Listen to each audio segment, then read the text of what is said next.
¿Qué tal amigos? Bienvenidos una vez más a otro video con JE Fresh. Hoy vamos a hablar sobre un tema muy importante pero muy poco hablado al momento de nosotros ensamblar nuestro PC o armar nuestro computador, el cual es el flujo de aire o airflow como se le dice en inglés. Todos muy bien sabemos que todos los componentes de nuestro PC generan calor por su funcionamiento. Sin embargo, hay dos maneras de disipar ese calor, el cual sería la disipación activa y la disipación pasiva.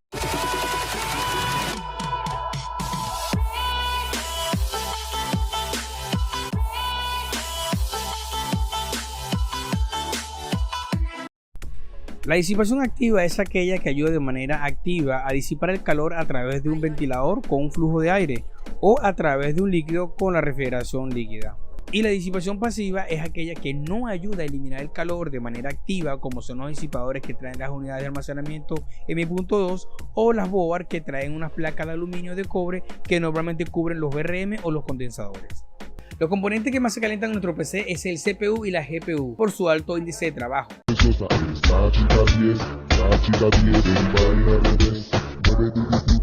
Por lo tanto, son los componentes que más debemos considerar al momento de diseñar nuestro flujo de aire en nuestro gabinete. Muchos de ustedes que están viendo este video sabrán, y hay otros que no sabrán, qué es realmente el flujo de aire o el airflow.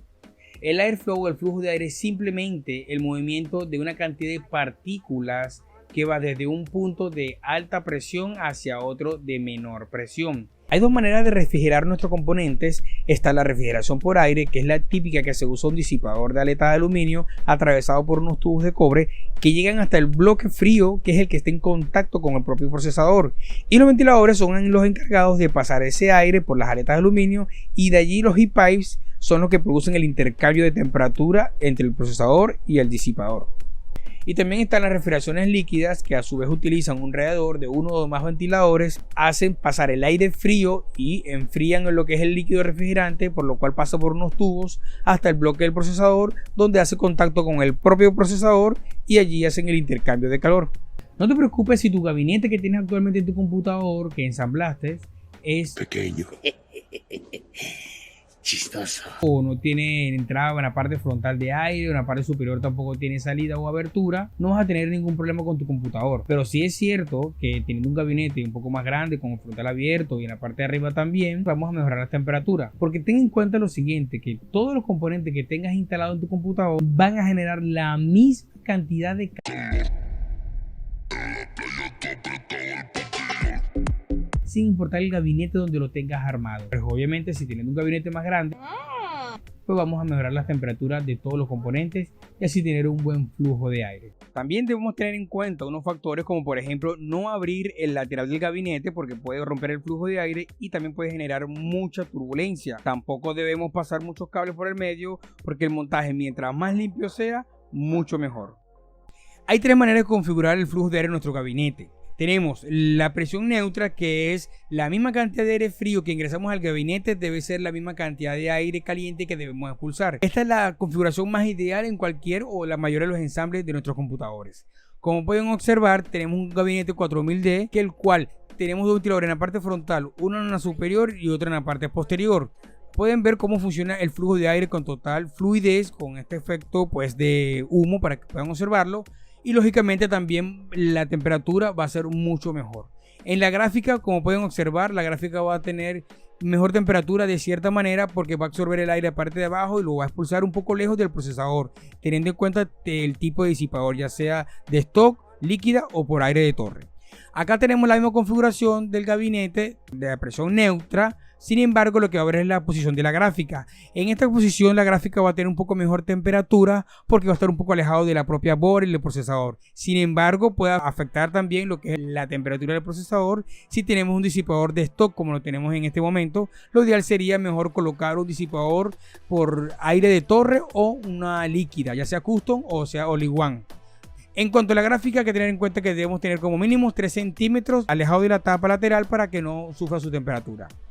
En esta configuración tenemos la configuración positiva, que es la que no debemos utilizar, ya que en ella pues va a ingresar mayor cantidad de aire frío, pero no tenemos de manera como extraerlo. Por lo tanto, siempre va a ocasionar una turbulencia de temperatura internamente del gabinete, y eso puede afectar un poco lo que será el rendimiento, temperatura y de los componentes. Y la última configuración que yo menos recomiendo es la de la presión negativa. ¿Por qué? Porque como pueden observar, todos los ventiladores, tanto los frontales como los superiores y el trasero, van a expulsar todo el aire caliente que se genera dentro del gabinete, por lo cual se va a crear en la parte interna un efecto de succión y todo orificio que tenga el gabinete va a empezar a ingresar allí la mayor cantidad de polvo posible, y eso va a afectar lo que es el rendimiento de los componentes y mucho más aún la temperatura de cada uno de ellos. Quiero darles un gran agradecimiento a los miembros ya del canal y a los nuevos también por el apoyo que le han estado dando a la comunidad. Recuerden que pueden apoyarme gratuitamente dejando un me gusta, un comentario en cada uno de los videos que yo suba, así sabré qué les pareció y también les responderé cada una de las dudas que tengan. Pero no olviden lo más importante, que es compartir cada uno de los videos, así puedan ayudar a otros, bueno, y puedan aprender también un poco más sobre este mundo de la tecnología y de la informática. Por ello quiero enviarle un saludo muy especial a los que han dejado un comentario en mi último video, los cuales son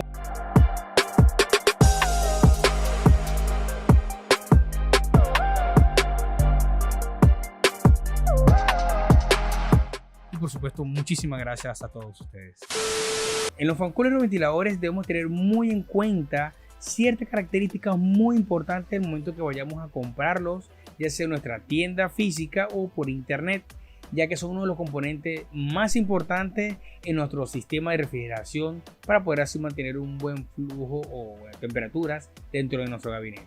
Por lo tanto, las características principales serían los RPM, que es la revolución por minuto que va a girar el ventilador, los CFM, que es la cantidad de flujo de aire que va a mover el ventilador, los decibeles, que es la cantidad de sonido que va a generar, pues lógicamente que conlleva dependiendo de los RPM, y también los mmH2O, que es la cantidad de presión que va a ejercer ese ventilador para poder mover el aire dentro de nuestro gabinete. Por lo tanto, ya sabiendo esto, pues tenemos que tener en cuenta qué tipo de ventiladores vamos a seleccionar, porque existen tres tipos de ventiladores. Por lo tanto, sería el de presión estática, los de flujo de aire y los que son mixtos. Los ventiladores de presión estática son los que mayor fuerza o presión tienen para poder mover el aire. Gracias a su alto índice de RPM van a ayudar muchísimo a disipar el calor de los disipadores por aire y también de los radiadores de los sistemas de refrigeración líquida. Los ventiladores de flujo de aire son los que dejan pasar mucha más cantidad de aire, por lo tanto suelen trabajar a diferentes tipos de velocidades. Como no tienen mucha presión, son los ideales para poder disipar el calor del gabinete, tanto como para ingresar el aire como para extraerlo. Y los ventiladores mixtos son aquellos que ofrecen un equilibrio de rendimiento entre el flujo de aire y la presión estática, lo que los hace un poco más versátiles porque se pueden utilizarse en diferentes tipos de aplicaciones, como por ejemplo en gabinetes de frontales cerrados, por lo tanto también suelen ser un poco más económicos.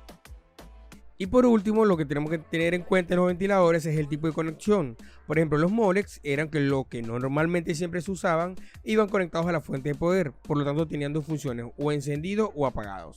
También están los de 3 pines o los DC, que se regulan a través del voltaje, por lo que permite un control más o menos dependiendo de los RPM.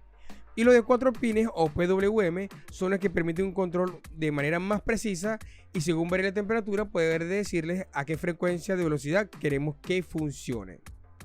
Los componentes que más se calientan en nuestro PC es el CPU y la GPU por su alta frecuencia de trabajo. Por lo tanto, debemos considerar y tener en cuenta que cagada. Los componentes que más se calientan en nuestro PC es el CPU y la GPU.